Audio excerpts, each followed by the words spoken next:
Islamic tells کے دیکھنے والے معزز ناظرین، السلام علیکم۔ دجال کون ہے؟ کہاں ہے؟ کب برآمد ہوگا؟ فتنہ دجال کا آغاز تو یقیناً ہو چکا ہے۔ اس کا سربراہ اعظم کون ہوگا؟ اس کا نقطہ عروج کون سا لمحہ ہوگا؟ اور ہم اس لمحے سے کتنی دور ہیں، یا ہم دجال کے عہد میں ہی جی رہے ہیں؟ یہ وہ 3 سوال ہیں جو ہر اس ذہن میں گردش کرتے ہیں جو دنیا کو صرف دنیا تک اور مادیت تک محدود نہیں سمجھتا، آخرت پر یقین اور روحانیت اور مادیت کے درمیان ہونے والی زبردست کشمکش پر نظر رکھتا ہے۔ دجال وہ کردار ہے جس کا ذکر ہمارے نبی کریم صلی اللہ علیہ وسلم کی کئی حدیثوں میں، اور اسے حضرت آدم علیہ السلام سے لے کر قیامت تک کا سب سے بدترین فتنہ قرار دیا گیا ہے۔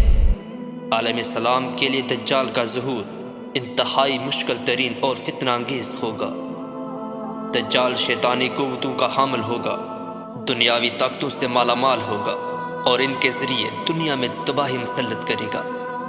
دجال عربی زبان میں جال ساز، ملمح ساز اور فریب کار کو بھی کہتے ہیں، اور کسی نقلی چیز پر سونے کا پانی چڑھانے کو بھی کہتے ہیں۔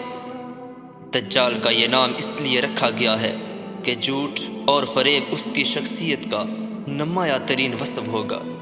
اس کے ہر فعل پر دھوکہ دہی اور غلط بیانی کا سایہ ہوگا۔ کوئی چیز، کوئی عمل، کوئی قول اس شیطانی عادت کے اثرات سے خالی نہ ہوگا۔ آئیے ذرا ایک نظر ان احادیث پر جن سے صاف معلوم ہوتا ہے کہ الدجال الاکبر کا ایک محسوس خلیہ رکھنے والا انسان ہوگا۔ وہ ایک نوجوان مرد ہوگا، اس کے بال چھوٹے اور گھنگریالے ہوں گے، اور وہ ایک آنکھ سے نابینا ہوگا۔ رسول مقبول صلی اللہ علیہ وسلم نے ایک دفعہ خواب میں دیکھا کہ وہ کعبے کا طواف کر رہے ہیں کہ اس دوران انہیں دجال دکھایا گیا۔ آپ صلی اللہ علیہ وسلم نے فرمایا، وہ بھاری بھرکم جسم، سرخ رنگت، گھنگریالے بال اور ایک آنکھ سے نابینا ہے۔ اس کی آنکھ لٹکے ہوئے انگور کے دانے جیسی ہے۔ اس کی پیشانی پر کافار را لکھا ہوا ہے، یعنی کافر، اور ہر اہل ایمان چاہے خواندہ ہوگا یا ناخواندہ وہ اس لفظ کو پڑھ سکے گا۔ دجال ایک انتہائی طاقتور مخلوق کا نام ہے جو انسانی شکل میں نمودار ہوگا۔ بعض روایات کے مطابق وہ اس وقت برمودا ٹرائی اینگل میں قید ہے۔ یہ ٹرائی اینگل بحر اوقیانوس میں امریکہ کے ساحل سے کچھ فاصلے پر واقع علاقے کا نام ہے۔ اس علاقے کا ایک کونا برمودا میں، دوسرا پورٹریکو میں اور تیسرا فلوریڈا کے قریب ایک مقام پہ واقع ہے۔ احادیث کی روشنی میں علماء کرام نے دجال کے خروج کے قبل کی جو نشانیاں بتلائی ہیں، ان کے مطابق گھروں میں ناچ گانا ہو جائے گا اور اونچے اونچے پختہ گھروں کی تعمیر ہوگی۔ احادیث کی روشنی میں کسی خاص جگہ کو دجال کے ظہور کے لیے مختص نہیں کیا گیا، البتہ 4 مقامات میں بظاہر تضاد معلوم ہونے کی صورت میں اس کی تطبیق یوں بیان کی گئی ہے کہ دجال کا خروج سب سے پہلے شام اور عراق کے درمیان گھاٹی سے ہوگا، مگر اس وقت اس کی شہرت نہ ہوگی۔ اس کے عوان و انصار یعنی مددگار یہودیہ گاؤں میں اس کے منتظر ہوں گے۔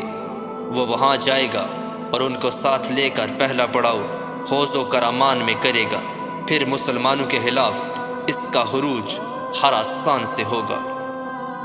دجال کے کرامات: وہ خدائی کا دعویٰ کرے گا اور اس کے ساتھ ایک بھاگ اور ایک آگ ہوگی جس کا نام وہ جنت اور دوزخ رکھے گا۔ جو اس پر ایمان لائے گا اس کو وہ اپنی جنت میں ڈالے گا جو حقیقت میں آگ ہوگی، اور جو اس کا انکار کرے گا اس کو وہ اپنی جہنم میں ڈالے گا جو حقیقت میں جنت ہوگی۔ بہت سے عجائب دکھائے گا، زمین سے سبزہ اگائے گا، آسمان سے بارش برسائے گا، مردوں کو زندہ کرے گا۔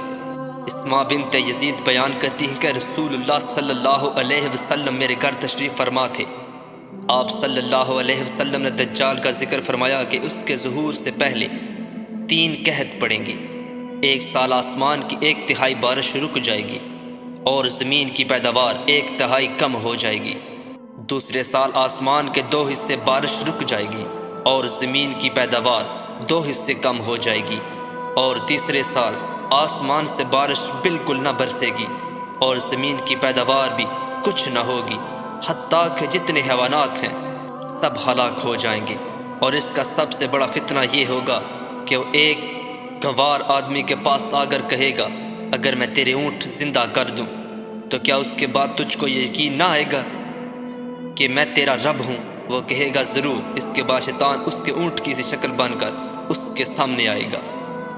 احادیث کے حوالوں کو سچا مانتے ہوئے یہودی بڑی تیزی سے اپنے مسیحا یعنی دجال کے استقبال کے لیے تیاریوں میں مصروف ہیں، تاہم مسلمان ہوا بے خرگوش کے مزے لوٹ رہے ہیں۔